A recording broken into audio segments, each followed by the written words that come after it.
All right, Shalom. I want to give all praise and honor and glory to Yahweh, Ba'ashem, Yahweh Shai, Ba'ashem, Yahweh Kakadash, and double honors to the apostles and the elders at Great Millstone for teaching his word and truth and sincerity and for ruling well. And salutations to my fellow Akim across the four corners of the globe, preaching in the name of Yahweh, Ba'ashem, Yahweh Shai. It is the brother Gabari Howard from GMS Hawaii. And I'm going to do a quick response video to Apostle Tahar's video. And I'm going to make it a one-hitter quitter, just like his video is entitled. His video is entitled "The Most High Allows Us to Have More Than One Wife," man. And one thing on this side that the Negro, Latino, Native American woman, whether you're here in America, North America, Central or South America, one of the biggest things that they can't stand is to have, for the Israelite man to have more than one wife, man. You know, that one wife thing came from Esau. It didn't come from the Most High Yahweh Ba'ashem Yahweh Shai. Okay, how the hell are we supposed to be fruitful and multiply with just one woman, man? It's shit damn near impossible, man. If impossible, man. You know, and so having more than one woman, it wasn't a thing started by the Canaanites, like this loudmouth, monkey mouth heathen said. All right, our forefather Jacob had more than one wife, man. Okay, and I'm going to prove it in this lesson. All right, because like I said, that having one wife, that so-called monogamous shit, that's something that's was started here in America, man. You know, through Esau's system. All right, and that's just another tactic to keep Jake in control. And when I say Jake, I'm talking about the men of our nation. So we can't multiply as readily or as rapidly, you know. And so this woman, she don't know nothing, and it shows you that she don't know nothing. Hey, the scriptures speak about a clamorous woman. I know I said that's gonna be a one-hit quitter real quick. This is I'm not gonna make this long. I'm gonna keep it in bounds. All right. This is Proverbs 20 and 20. Not Salaki. Proverbs. Hold on. Salaki. Just bear with me. All right. Just bear with me, brothers. This is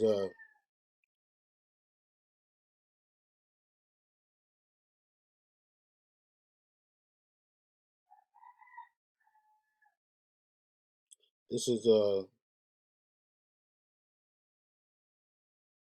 this is Proverbs 9 and 13. All right. Proverbs 9 and 13. It says, "A foolish woman is clamorous. She is simple and knoweth nothing." All right. And that's her. You know, that's this woman. Because when Sinetta, he brought up, I think it's either First Timothy's or Second Timothy's, he brought that up. And she was like, she started getting wild and crazy. Like, I ain't trying to hear that. And, you know, Tazariak was laughing on her phone. But the point of the matter is that we've had multiple wives in the ancient world. Our forefathers had multiple wives in the ancient world. You know, how do you think we were able to procreate so rapidly in these different lands, including our own? Because we had a lot of women, man.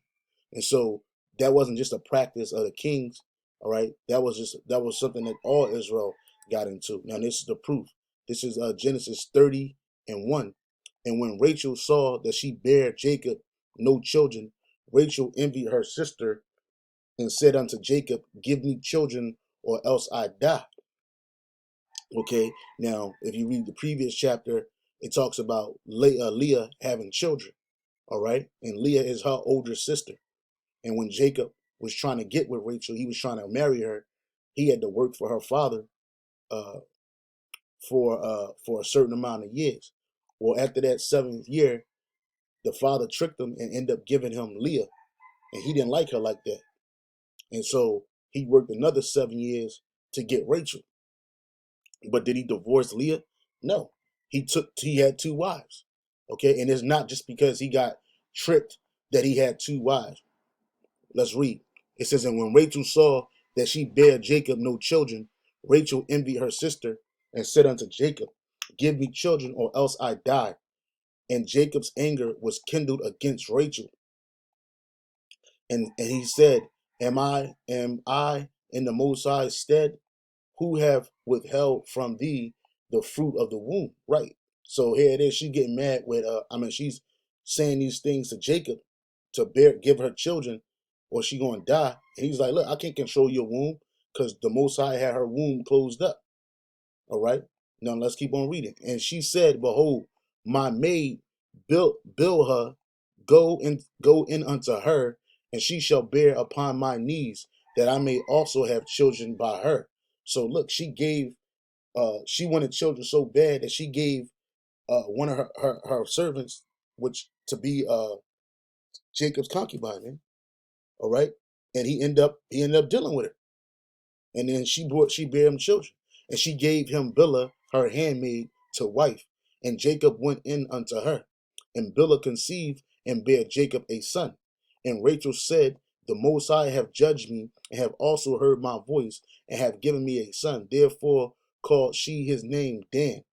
And Bilhah, Rachel's maid, conceived again and bare Jacob a second son. So here it is.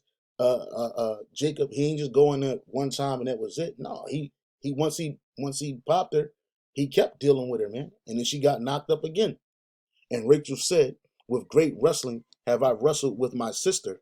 I have prevailed, and she has, and she called his name Naphtali, because it was a bitter rivalry between the two, because she felt like Leah had sons and children, so Jacob was going to, be more inclined to her, you know. But in reality, Jacob loved Rachel, man. Okay, and Leah was always a consolation prize. He didn't want her, but he got her, and he laid with her. And now what? She was his wife. All right. They didn't have it wasn't a damn feast and all this other stuff going on, or the stuff they do in this day. She walked down the aisle with the white dress on. No, he went into her, he laid with her, and then eventually he got who he really wanted, Rachel. He laid unto him, and that's two wives. And then she gave him Bilhah. That's three. All right. And when Leah saw that she had left bearing, she took Zilpah, her maid, and gave her Jacob to wife. Ooh, gave her Jacob to wife. All right. So here it is. Leah, she stopped bearing children, and she did what she do? Did she cuss Jacob out? No, you got to be with only me. No, she told her servant, her handmaid, to go be with my husband and to be his wife. And Zilpah, Leah's maid, bare Jacob a son. And Leah said, a troop cometh, and she called his name Gad. And Zilpah, Leah's maid, bare Jacob a second son. So just like Bilhah, he popped her again and again, and he got her knocked up again. Happy am I, and for the daughters will call me blessed. And she called his name Asher. And Reuben, yep, and that was pretty much it. That's the point right there. So our forefather Jacob, he had more than one wife, man. This ain't had nothing to do with you know the Cain or whatever this black wildebeest was talking about, man. See, like they go on shows like this with Sarnetta because he gives them a platform. This whole world gives women a platform to exert authority over men, to usurp authority over men. And the only way a woman will be cool or so-called in agreement with you having more than one woman is if she could choose her, or she could lay with her too. In wickedness, man. You see? And really, it's these women. They're jealous of other women. All of them are, man.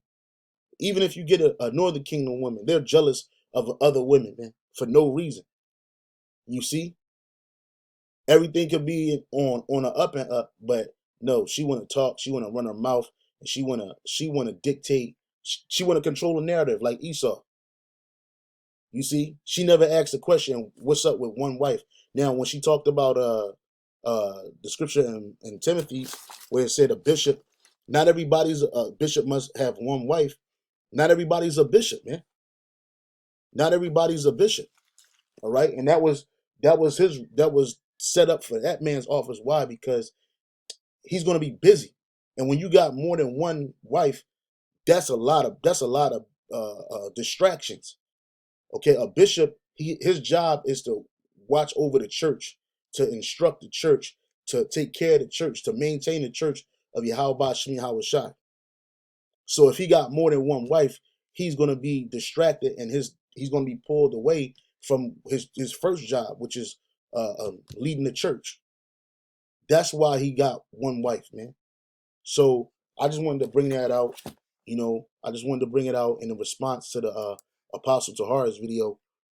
The Most High allows us to have more than one wife, and we're going to have more than one wife in the kingdom of heaven too. We're going to have more than one wife before we get to the kingdom of heaven, because the scripture says 7 women shall take hold of one man. I'm trying to keep it short. It's 10 minutes in. Let me get that real quick. Isaiah 4:1. Isaiah 4:1. It says, in that day, 7 women shall take hold of one man, saying, we will eat our own bread and wear our own apparel. Only let us be called by thy name. When a woman is called by your name, what is she? Your wife. To take away our reproach. So these women, an innumerable amount of women, are going to take hold to one Israelite man, meaning a man in the truth, a man of God, and she's going to be with it, man. She's going to be with the program. And in that day, 7 women shall take hold of one man, saying, we will eat our own bread, wear our own apparel. You ain't got to take me out to eat, buy me no food. You ain't got to buy me no clothes. Only let us be called by thy name. Let us, that's plural, be called by thy name to take away our reproach. So, I hope brothers are edified, giving all praise, honor, and glory to Yahweh by Shem Yahweh Shai. Double honor to the apostles and the elders at Great Millstone for teaching his word in truth and sincerity, and for ruling well. And salutations to my fellow Akim. Keep pushing, keep striving. We almost out of here. Hey, shalom.